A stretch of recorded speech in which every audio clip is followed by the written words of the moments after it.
Fëmijë që lozin të gëzuar si dikur, kur nuk kishte celular, kompjuter e laptop, është atmosfera e krijuar në oborin e shkollës periferike Mustafa Kemal Atatürk në Banjic.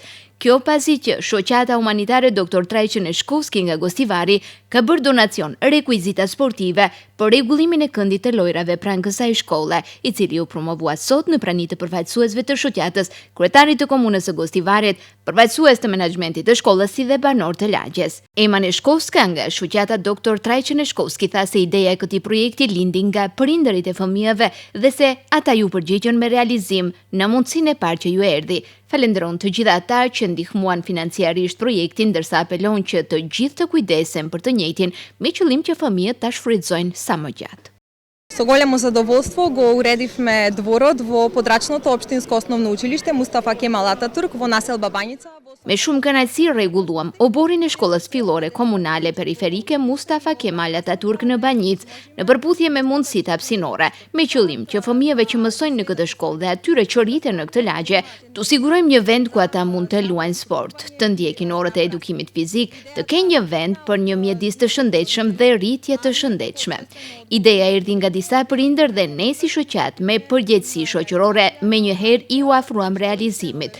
Do doja të përfitoj nga ky rast për t'i falenderuar të gjithë ata që kontribuan brenda mundësive të veta në ngritjen dhe realizimin e këtij donacioni, ndërsa falenderojmë edhe komunën e Gostivarit për përkrahjen dhe mbështetjen e vazhdueshme, të cilën shpresojmë që të mos mungojë edhe në të ardhmen.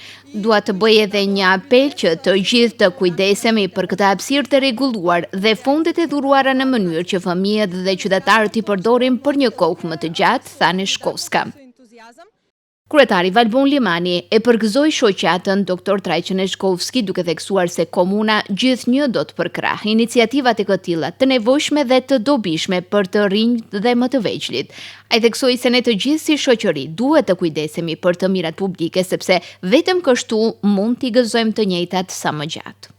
Disa rekvizita dhe përgatitja e terenit jashtë me të vetmin qëllim që nxënësit posaçërisht gjatë muajve normal të pranverës dhe atëherë kur lejon kushtet atmosferike të mund të mbajnë orën e edukatës fizike jashtë në një aksion i mirë pritur. Shpresojmë që edhe në të ardhmen do të vazhdojë bashkëpunimi jo vetëm me këtë organizatë, por me të gjithë organizatat dhe në të njëjtën kohë, ashtu siç e ceku edhe përfaqësues organizatës, t'i ruajmë këto rekvizita dhe të kujdesemi për të gjithë terenet sportive dhe për të gjithë këndet e lojrave me qëllim që fëmijët tanë të kenë ku të kalojnë kohën e lirë. Drejtori i shkollës Nuri Mazllami e falenderoi shoqatën Dr. Trajqen Shkovski për donacionin të cilin do ta shfrytëzojnë nxënësit e shkollës dhe fëmijët e lagjes. Ai potencoi se në këtë shkollë mësojnë fëmijë të nacionaliteteve të ndryshme, shqiptar, maqedonas, turq, të cilët do të lozin bashkë dhe do të shoqërohen. 5 klasa, do me thonë 5 klasa shqip, 5 klasa maqedonisht, 5 klasa turqisht, do me thonë komplet 15 klasa, për afërsisht ka 15 nxënës, do me thonë ati është numri i nxënësve. Do me thonë s'është një shkollë tashmë periferike kjo, është një shkollë në qytet mo.